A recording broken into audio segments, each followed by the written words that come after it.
अ, आता काल जी दुर्दैवी घटना आमच्या कुटुंबामध्ये झाली, खरं तर त्याचं राजकारण होऊ नये ही आमची प्राथमिक इच्छा आहे. पण आता ज्या पद्धतीने समजा पालकमंत्र्यांनी जे स्टेटमेंट दिलंय, तर त्यात मला असं वाटतं की नितीन शेटे हे उपकार्यकारी अधिकारी होते. हे मुख्य कार्यकारी अधिकारी नव्हते. पहिली गोष्ट. आणि दुसरं म्हणजे त्यांना या संबंधामध्ये म्हणजे जो आता घोटाळा प्रकरण जे चालू आहे, त्या संबंधात त्यांना चौकशीसाठी कुठल्याही प्रकारची नोटीस किंवा समन्स आलेलं नव्हतं. आमचा कुटुंब म्हणून याकडे घटनेकडे बघण्याचा दृष्टिकोन असा आहे की ह्या ॲप घोटाळा असेल किंवा त्यापेक्षा काहीतरी गंभीर प्रकरण आहे. हे बघा, एक माणूस शिंगणापूर देवस्थानचं उत्पन्न 50 कोटी आहे वार्षिक. एक माणूस त्याच्यामध्ये भ्रष्टाचार करेल असं त्याच्यात कधी होऊ शकत नाही.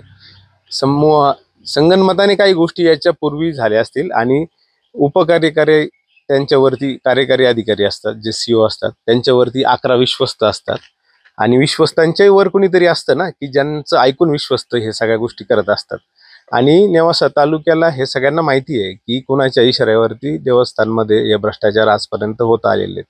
त्याच्यामुळं ही गोष्ट आता दुर्दैवाने झालेली घटना टाळता येण्यासारखी नाही आणि जीव गेलेल्या माणसावरती सगळे ब्लेम करून मोकळे होतील अशी एकंदर परिस्थिती आहे. पण आम्ही जे सत्य आहे ते 100% जनतेसमोर मांडू आणि ह्या घटनेमागं जो कोणी मास्टर माइंड आहे, म्हणजे बीड जिल्ह्याचा आका सगळ्या देशाने पाहिला, या तालुक्यातला राजकीय आका जो कोणी असेल, ज्यांच्या परवानगीने आणि ज्यांच्या संगनमताने ह्या सगळ्या गोष्टी आजपर्यंत घडल्यात, त्या आम्ही 100% जनतेसमोर आणल्याशिवाय राहणार नाहीत. ते कुणाला तरी अडकवण्यासाठी किंवा कुणाची तरी चिठ्ठी ठेवून आणि काहीतरी सुसाईड नोट ठेवून जातील ह्या पद्धतीचा त्यांचा स्वभाव नव्हता. जे होतं ते परखड मत त्यांनी आजपर्यंत त्यांचं आयुष्य ते जगण्याची पद्धतच त्यांची तशी होती.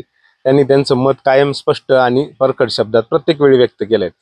पण काही गोष्टी इतक्या टोकाला गेल्या की त्यांना आत्महत्या करण्यास भाग पाडलं. त्या नेमक्या काय आहेत? नाही, भ्रष्टाचार, हे बघा, भ्रष्टाचाराचे आरोप आज होत नाहीत देवस्थानमध्ये. मी पण 5 वर्ष देवस्थानचा विश्वस्त राहिलोय. मी अनेक वेळा अनेक अर्ज दिलेत की इथे इथे भ्रष्टाचार होतो. तिथे एक माणूस कोणी भ्रष्टाचार करू शकत नाही. ठीक आहे, त्यांच्यावर भ्रष्टाचार झाला नाही झाला हे उद्या येत्या काळात चौकशी होईल, त्याच्यातनं ते निष्पन्न होईल. आज आत्महत्या झाली त्याच्या मागे आपण भ्रष्टाचारच आहे असं म्हणू शकत नाही. आणि त्यांना तुम्ही त्यांच्या म्हणजे पोलिसांना या निमित्ताने आमचं म्हणणं आहे की तुम्ही मागच्या 1 महिन्यात जेव्हापासून ते सगळ्या गोष्टी स्ट्रेसमध्ये होते, त्यांच्या 1 महिन्याचे सगळे कॉल डिटेल्स काढा, CDR काढा, त्यांचे व्हॉट्सअप चॅट काढा. त्यांना 1 महिन्याभर ते त्यांच्याबरोबर कुणाकुणाच्या मीटिंग झाल्या, कोण कोण राजकीय नेते त्यांना भेटले, कुणी कुणी त्यांच्यावर दबाव आणला, कुणी फोन केले, कुणी मित्रांकरवी फोन केले, कुणी जोडीदारांकरवी फोन केले, कुणी निरोप दिले, कोणाचं प्रेशर होतं, ह्या सगळ्या गोष्टी तुम्ही काढल्या पाहिजेत आणि पोलिसांनी हे शोधून काढले पाहिजेत. दबाव कशाचा असेल? दबाव राजकीय दबाव असेल, दुसरं कसलं? म्हणजे कशा संदर्भात? आता सगळ्यांना माहिती आहे की नेवासा तालुक्यामध्ये ह्या सगळ्या भ्रष्टाचाराच्या गोष्टी कोण करतंय, किती दिवसापासून. हे काय आजची घटना नाहीये, हे अनेक वर्षापासून चालू आहे. दबाव का केला असेल? यांना तर चौकशीला सुद्धा बोलवलेलं नव्हतं. काही गोष्टी इतक्या टोकाच्या असतील. मी 5 वर्ष तिथे काम केलेलं आहे.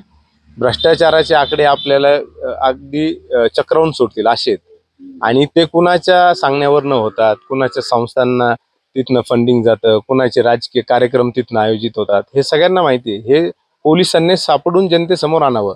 आम्ही तर आणणारच आहोत.